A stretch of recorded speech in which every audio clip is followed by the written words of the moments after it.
अभिषेक राय, आपसे मेरा यह प्रश्न है, ये जितनी भी बातें कही जा रही हैं कि आस्था की बात है, संविधान से चलेगा, क्या आपको यह लगता है कि कोर्ट जो हैं या अदालतें जो हैं, उनकी प्रोसीडिंग्स जो हैं, ये वाकई में इस तरह की चीजों से प्रेशराइज्ड होकर फैसले दे रही हैं, या फिर उनके सामने कुछ ठोस प्रमाण हैं जिसकी वजह से वो निर्णय दे रहे हैं? नहीं तो ये तो साल भर में निर्णय हो जाना चाहिए अगर बहुत दबाव है तो।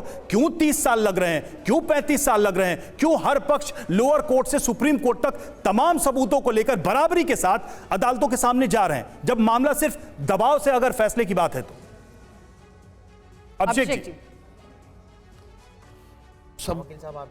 मेरे आप जब सवाल पूछ रहे थे तो आपस में डिबेट चल रही थी।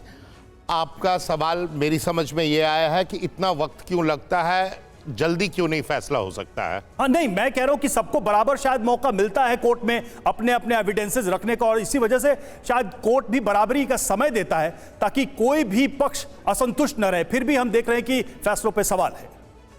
देखिए, फैसलों पर सवाल तो राजनीतिक है, इसीलिए सब अपना जिसका जो पॉलिटिकल या वेस्टेड इंटरेस्ट है वो उस तरीके से सवाल उठाते हैं।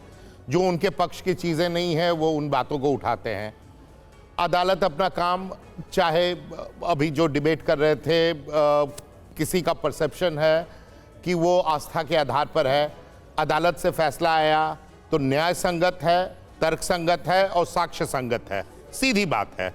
वरना अदालत से फैसला नहीं आता है।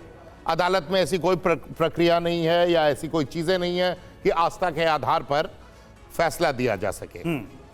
दूसरी, इतनी लंबी जो लिटिगेशन चली है spanning into number of years, उसके बाद कुछ भी आस्था के आधार पर नहीं रहता है। जो भी अवेलेबल एविडेंस होते हैं, बिल्कुल, जो भी स्टेटमेंट होते हैं, फैक्ट्स होते हैं, सारी चीजों को देखकर ही डिसाइड किया। सही बात है।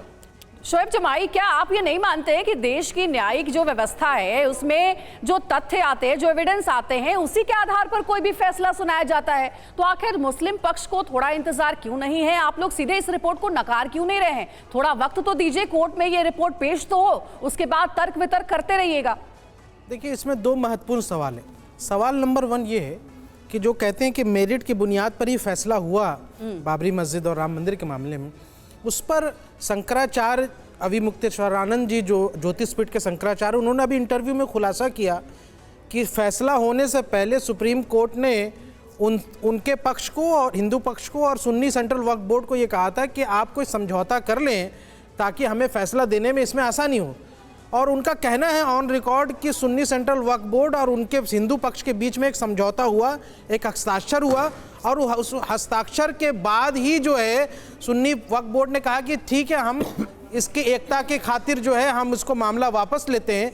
तब जाके वो कोर्ट ने यहाँ से उसको एडमिट किया और फिर जो है वो फैसला एक आया। ये शंकराचार्य जी का कहना है। अब उसमें कितनी सच्चाई है, इस पर ज़्यादा बातचीत करना चाहिए। दूसरी बात ये, बोलिए ना, मैं इसी पर आ रहा हूँ, मैं इसी पर, इस पर मेरा सवाल बहुत वैलिड है और दोबारा फिर से दोहरा रहा हूँ कि इस ASI के सर्वे में, मैं बात पूरी कर दूं, इस ASI के सर्वे में कहीं ऐसा नहीं लिखा है कि जिस वक्त में कोई मंदिर तोड़ी गई थी उसी वक्त में जो है वो मस्जिद भी इस्टेब्लिश की गई। अरे सर, नहीं लिखा है, नहीं, थोड़ा कंफ्यूजन है, नहीं,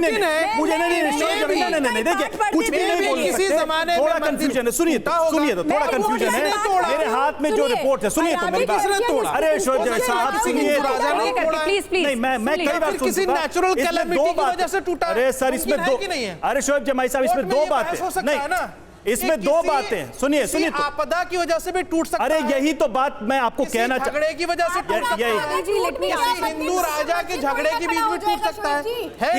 फिर आप अगर व्यक्तिगत रूप से बातचीत करनी है तो हम कार्यक्रम कैसे करेंगे? इसके लिए आपको ब्रेक के बाद खूब समय दूंगा, आप लोग बैठिए और आपस में बातचीत करिए। लेकिन हम प्रोग्राम पे फोकस रहते हैं, हम कार्यक्रम पे फोकस रहते हैं। देखिए, इस रिपोर्ट में इतना जरूर मेंशन है, डिस्ट्रक्शन शब्द का इस्तेमाल किया गया है जो प्री स्ट्रक्चर था, और दूसरा जो आदेश आया था उससे उसका जो प्रमाण है, यानी उसके जो अभिलेख है, उसका भी जिक्र किया गया। सुनिए तो, औरंगजेब के, सर, अरे मैं ये नहीं कह रहा, मैं ये नहीं कह रहा, आपने कहा कि इसमें कहां लिखा है, इसमें कहां लिखा है? We vehemently reject this survey.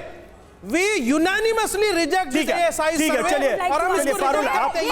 Parul Kheda एक एक करके आऊंगी आपके पास। कोर्ट पारुल में ये खेड़ा नहीं टिकेगा, ठीक है, ठीक। कोर्ट में ये नहीं टिकेगा, ये अनसाइंटिफिक है। यही कर रहे हैं, ये इनका बौखलाहट बोल ये रहा है सब क्योंकि आस्था के हर बुनियाद तरफ पर से सर्वे जो है आप हार करते मिल रही हैं। है। इन्होंने जब आप कमीशन को आस्था के boycott बुनियाद किया, पर सर्वे इन्होंने करेंगे तो क्या ठीक है, boycott किया। पारुल अपनी कुछ बात कह रही हैं, कहने जी जी जी, मैं ये बोल रही हूँ, ये अभी बहुत देर से बोल रहे थे कहाँ लिखा है, तो मैं एक जो शिलालेख मिला है मंदिर के अंदर से, मस्जिद के कमरे से मिला है इनफैक्ट, ये उसका बता देती हूँ।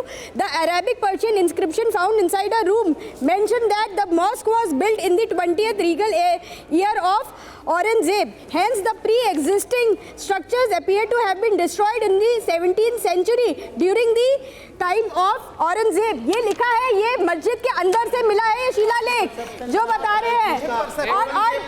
अरे आप एक सेकंड, आप पता है क्या कर रहे हैं? रंगरेज जी पहले मेरी बात सुनिए। नहीं, देखिए, इस बहस का कोई मतलब नहीं है, कौन जिंदा था कौन नहीं। नहीं ये पहले नहीं सर, ये तरीका नहीं, ये पहचान नहीं हो सकता। नहीं मंदिर में किया। रंगरेज साहब, ये कौन जिंदा था कौन नहीं, इस पे हम नहीं जाते हैं। वैज्ञानिक तरीके से चीजों को रिपोर्ट के आधार पर बात हो रही है। बात है जो फैक्चुअल, नहीं, ये लॉजिक नहीं चल सकता ना। एक मिनट ये लॉजिक नहीं चलता है ठीक सर। है।